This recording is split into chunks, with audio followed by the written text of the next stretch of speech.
استاد همین اویدی نماز در جماعت یا غیر جماعت همین تفتن بدن استاد ای میان یا بالای ناف ای طرف یا شخصی صابیر شده یا ای طرف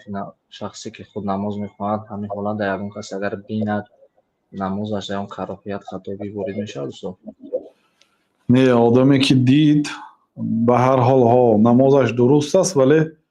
مکروه است باید به سجدگاه نظر کند کوشش کند نظری خودش باید به سجدگاه باشد و در صورت عورت کسی نمایان شدن نظر نکند چون که الله تعالی ما را از این کار منع کرده است نظر کردن به عورتی که حلال نیست نظر کردنش ممنوع است و آگاه کردن در کار نهی منکر کردن در کار که و نماز لباس های درست پوشند خاصتا الله تعالی نه فقط ستر عورت و ستر عورت امر نکرده است الله تعالی بالاتر از این الله تعالی گفته است که خذوا زینتکم عند کل مسجد شما در وقتی به سوی مسجد آمدید یا نمازگاه حتی در خانه‌تان هم باشید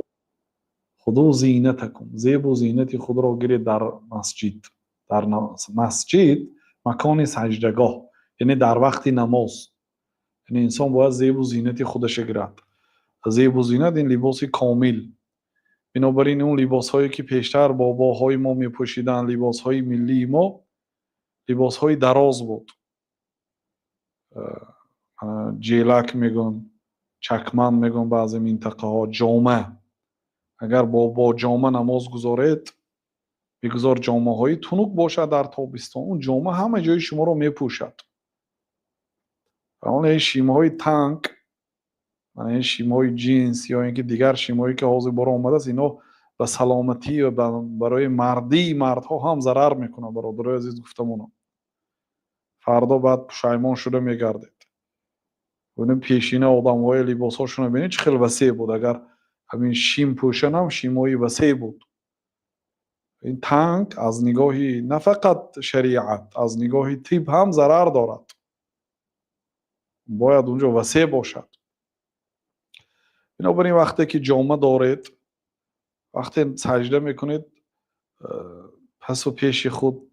پنهان از نظر مردم پنهان حاضره این لباسایی که بر آمده است مخالف شریعت است اکثریتش خیلی لباسای تنگ پوشیده نمیشد سجده میکند عورتاش مینماید کوتاه است بنابراین مسلمان باید به لباسش اهمیت دهد چون که لباس این که معرفی کننده خود آدم است آدم از سر و لباسش به عقل و به دینش بها داده میشد بنابراین مسلمان ها باید در این مسئله کوتاهی نکنند الله تعالی اعلم